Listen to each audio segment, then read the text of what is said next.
Take a look who's coming around the track. Make way for Jake, hooray for Jake.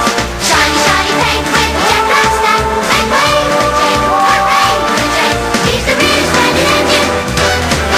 Shiny, shiny engine. He's the real splendid engine. Yep, that's our Jake. That's James.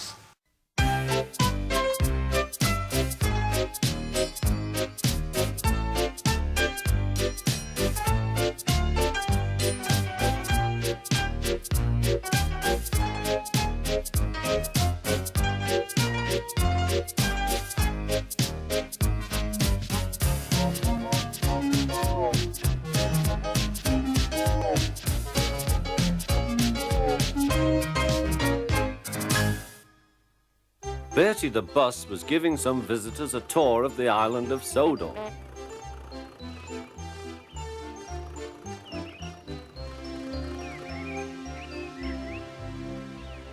It was their last afternoon, and Edward was preparing to take them to meet Bill and Ben. He found it hard to start the heavy train. "Did you see him straining?" asked Henry. "Positively painful," remarked James. "Just pathetic," grunted Gordon. "He should give up and be preserved before it's too late." "Shut up," burst out Duck. "You're all jealous. Edward's better than any of you." "You're right, Duck," said Boko. "Edward's old, but he'll surprise us all." "I've done it, we're off! I've done it, we're off!" said Edward as he finally puffed out of the station.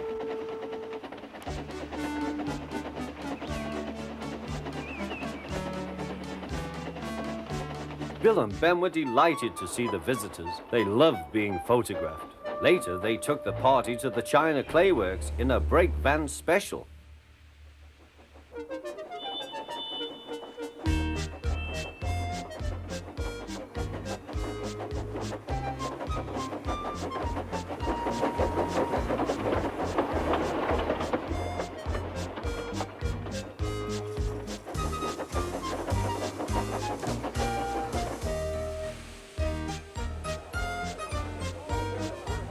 Everyone had a splendid time, and the visitors were most impressed.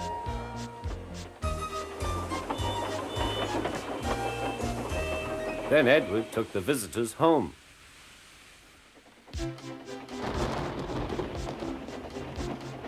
On the way, the weather changed. Wind and rain buffeted Edward. His sanding gear failed, and his fireman rode in front, dropping sand on the rails by hand. Suddenly, Edward's wheels slipped fiercely. With a shrieking crack, something broke. The crew inspected the damage. Repairs took some time. "One of your crank pins broke, Edward," said his driver. "We've taken your side rods off. Now you're like an old-fashioned engine. Can you get these people home? They must start back tonight." "I'll try, sir," promised Edward. Edward puffed and pulled his hardest, but his wheels kept slipping and he could not start the heavy train. The passengers were anxious. Driver, fireman and guard went along the train, making adjustments between the coaches. "We've loosened the couplings, Edward. Now you can pick your coaches up one by one, just as you do with trucks." "That will be much easier," said Edward. "Come on," he puffed, and moved cautiously forward. The first coach moving helped to start the second, and the second helped the third.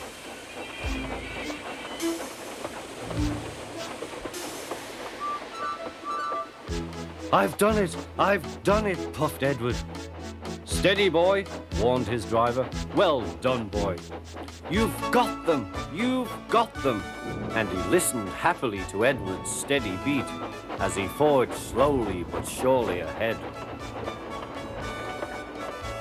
At last, battered, weary, but unbeaten, Edward steamed in. Henry was waiting for the visitors with the special train. "Peep, peep!" fat controller angrily pointed to the clock, but excited passengers cheered and thanked Edward, his driver and fireman. Duck and Boko saw to it that Edward was left in peace. Gordon and James remained respectfully silent.